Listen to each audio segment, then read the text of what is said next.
Welcome to Suri blogs. మనం ఇప్పుడు mutton dum biryani చేసుకోవడం చూద్దాం. ఇప్పుడు 1 కిలో మటన్ తీసుకున్నాం. ఇలా మొత్తం చిన్న ముక్కలుగా కట్ చేయించుకున్నాం. ప్లస్ బోన్ కూడా లేకుండా చూసుకున్నాం. మనకు తెలిసిన వాళ్ళు కాబట్టి మనకి ఇచ్చినారు. అదే సిటీలో అయితే కొద్దిగా కాస్ట్ ఎక్కువ పెట్టాలి, ఇస్తారు వాళ్ళకు కూడా. లేకపోతే తెలిసిన వాళ్ళు డైలీ కస్టమర్ అయితే వాళ్ళకు కూడా ఇలా ఎముక లేకుండా ఇస్తారు. మామూలుగా మనం బయట తీసుకున్నట్టయితే కిలోకి 1/2 కిలో ఎముక కంపల్సరీ ఇస్తారు. ఇలా కట్ చేసుకున్న దాంట్లో మనం ఏం వేస్తున్నావు చెప్పు. కొత్తిమీర ఇలా మనం మిక్సీ, కొత్తిమీర, పుదీనా, కరివేపాకు, పచ్చిమిర్చి ఈ 3 ఇలా మిక్సీ మనం ఎంత మనం కారం తినాలనుకున్నాం అంత కారానికి చేసుకొని గ్రైండర్ పట్టుకోవాలి. హైదరాబాద్ స్టైల్ అంట. మా అక్క చేస్తుంది ఈరోజు, నాకు చూపిస్తుంది ఎలా చేయాలని. ధనియాల పొడి వేస్తున్నాం దానికి కావాల్సినంత. అటు ఆడుకోమ్మా. ఇది మనం దమ్మిలా వేయాలి, దీంట్లో వేయాలి కాబట్టి ఫస్ట్ ఆకు వేసుకున్నాం. సాజీరా అన్ని మసాలా ఉంటుంది కదా, అన్ని మసాలాని కొంచెం కొంచెం ఇందులో వేసుకుంటున్నాం. కొంచెం అందులో యాడ్ చేసుకుందాం మరి బిర్యానీలో. అదే వాటర్ వేస్తాం, రైస్ వేసి అందులో కొంచెం కల్లుప్పు వేసుకుంటున్నాం. కల్లుప్పు వేసుకున్నాం. ఇప్పుడు ఇది కారం వేసుకుందాం మనం, గొడ్డు కారం. దానికి తగ్గట్టు మన కారం తగ్గట్టు వేసుకుంటున్నాం మన కారాన్ని. కొంచెం పసుపు వేసుకుందాం. కొంచెం కస్తూరి మేతి కూడా వేసుకుందాం. కస్తూరి మేతి వేసుకున్నాం. మారువాడి మేతి కూడా కొద్దిగా వేసుకుంటున్నాం. కొంచెం పెరుగు వేసుకుందాం.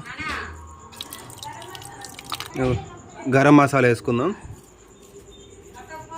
టేస్టింగ్ సాల్ట్ వేసుకుంటున్నాం. మీకు ఇష్టం ఉంటే వేసుకోండి, లేకపోతే లేదు. అంటే టేస్టింగ్ సాల్ట్ వేసుకుంటే అంతా మ్యాచ్ అవుతుంది అంటారు, అందుకని వేస్తున్నాం. ఇంట్లో తయారు చేసుకుని అల్లం వెల్లిగడ్డ పేస్ట్ వేసుకుంటున్నాం. టేస్ట్ కోసం ఇలా ఫ్రెష్గా దొరకని సందర్భంలో నేను కూడా మామూలుగా ప్యాకెట్లు ఏమి వాడతాను.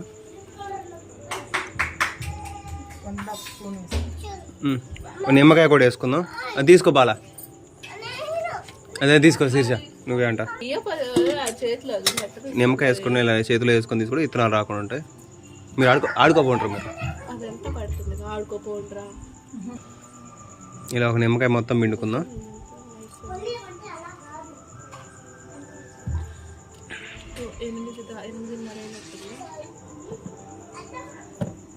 ఇప్పుడు మొత్తం అన్నిటిని మిక్సీ చేసి కలిపి వేసుకుంటున్నాం. కొద్దిగా నూనె వేసుకొని, మేము ఇంట్లో వాడుకునే నూనె, శనగ నూనె వేస్తున్నాం.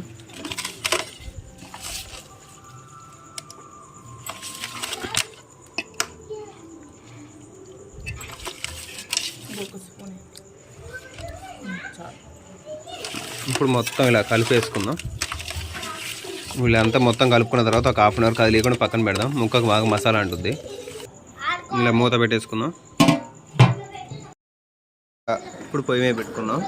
దీన్ని కొద్దిగా మూద్ది, అదిగో కొంచెం కుక్ అయిన దాకా ఇంకా లేకుండా ఉంచుదాం. పైన కదా కుక్, ఇక చూడండి ఫ్రెండ్స్ ఇలా అవుతుంది. అంత వాటర్ కూడా తేలినాయి, అంతా ఉడుకుతుంది. ఇంకెంతసేపు ఉంచాలి? ముక్క సగం ఉడికేన దాకా ఉంచాలంట. అన్నం కూడా ఆఫ్ చేసుకున్న తర్వాత ఈ 2 మిక్స్ చేయాలి. చూపిస్తాను మీకు. అదే ముక్క ఉడుకుతుంది. ఇప్పుడు మటన్ రెడీ చేసుకుంటున్నాం కదా. ఇప్పుడు రైస్లో దమ్బీ చేస్తున్నాం కాబట్టి వాటర్ తీసుకున్నాం. వాటర్లోకి ఇందాక మిగిల్చుకున్న మసాలా అన్ని దినుసులు వేసాం. కొంచెం ఉప్పు,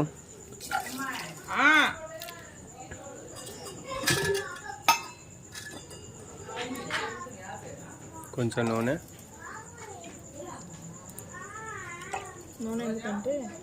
అన్నం పొడి పొడిగా ఉండడం కోసం నూనె వేసుకున్నాం.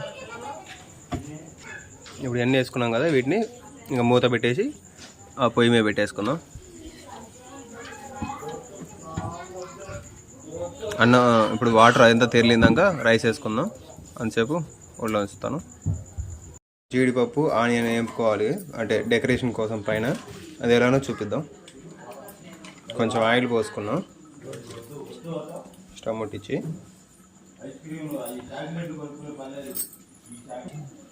కొంచెం నెయ్యి వేసుకుంటున్నాం.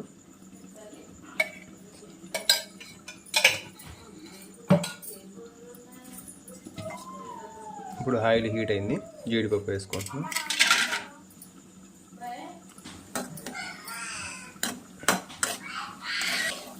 వేగిని పక్కకు తీసేసుకుంటున్నాం.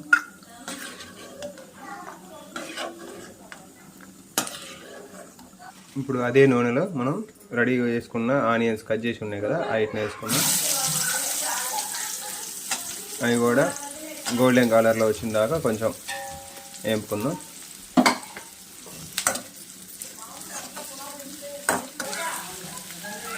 ఎసరంతా వాటర్ పోని మసాలా వేసి ఉంచింది, అది ఎసరు కాగిని తెరులుతున్నాయి చూడండి. ఇప్పుడు అందులో మనం కడిగి పెట్టుకున్న బాస్మతి రైస్ ఉన్నాయి కదా, అది వేద్దాం.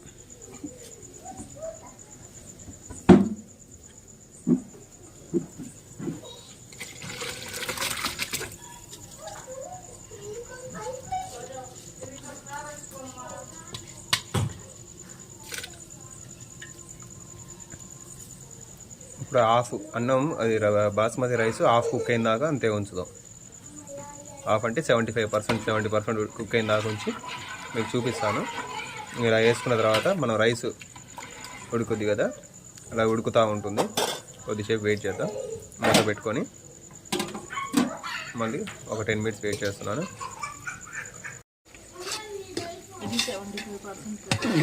ఇది మటన్ ముక్కలు 75% అంటే 80% బాగా కుక్ అయిన దాకా ఉంచుకుంటే ముక్క బాగా మా దమ్లో కాబట్టి కలిసిపోద్ది, మాకు మంచిగా ఉడుకుంటుంది. లైక్ కూర వండినట్టే, కూర సగం పైన 70% ఉడికిన దాకా ఉంచి అన్నం రెండు కలిపి మళ్ళీ 25% కుక్ చేసుకోవడం అంతే. మొత్తం మాడిపోయినట్టు అవ్వాలి, బాగా అన్ని బ్రౌన్ కలర్ రావాలి. అన్ని బ్రౌన్ కలర్ వచ్చినాయి కదా, ఇంకా ఆపేస్తుంది. అన్నం 75 అనుకున్నాం కదా, ఉడికింది. ఇప్పుడు దీన్ని ఇలా చిల్లు గిన్నె పెట్టుకొని వడబోసుకుంటున్నాం. మనం వాటర్ అంతా తీసేసుకుంటున్నాం.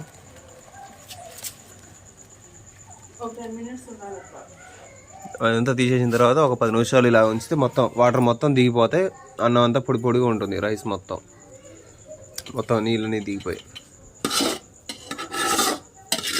ఇలా 10 నిమిషాలు ఉంచుకుందాం. అంతలో చికెన్ రెడీ అవుతా ఉంది. అదే చికెన్ అంటున్నాం, మటన్ ఉడికింది సగం పైన 75%. ఇప్పుడు దాన్ని తీసి అందులో ఇలా గిన్నె కాలకుండా అలా పెట్టుకున్నాం. దాంట్లో ఇప్పుడు రైస్ వేసుకుందాం. ఈ రైస్ తీసి పెట్టుకున్న రైస్ని మోది పట్టుకో కాలుతుంది. అక్కడ దేవుడు గుట్టుకాడు పక్కన ప్యాకెట్ ఉంది.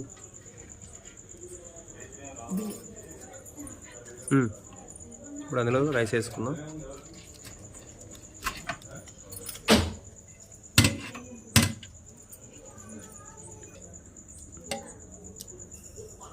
ఇలా మామూలుగా రైస్ వస్తే కలియాలి, ముక్కలు కలియకుండా. ఏంటిది అది? పుదీనా కొత్తిమీర ఇలా పైన డెకరేషన్గా చల్లుకుంటున్నాం. అండ్ ఇందాక జీడిపప్పు ఉల్లిగడ్డలు వేపుకొని పెట్టుకున్నాం కదా, వాటిని కూడా అందులో యాడ్ చేస్తాం పైన డెకరేషన్.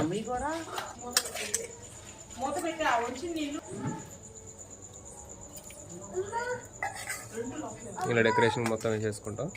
కావాలంటే ఎక్కువ వేసుకోండి. ఇప్పుడు దాంట్లో మళ్ళీ కొద్దిగా పైన నెయ్యి వేద్దాం. నెయ్యి వేస్తాం. చాలే ఎందుకు అంత నెయ్యి వేసావు?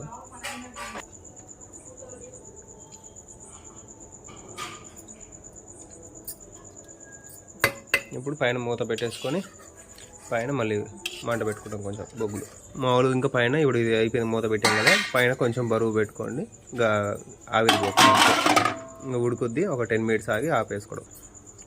పైన మనం ఇందాక వంపుకున్న నీళ్ళు ఉన్నాయి కదా, వంపుకున్నాయి ఆ నీళ్ళు బరువు పెట్టాము మేము.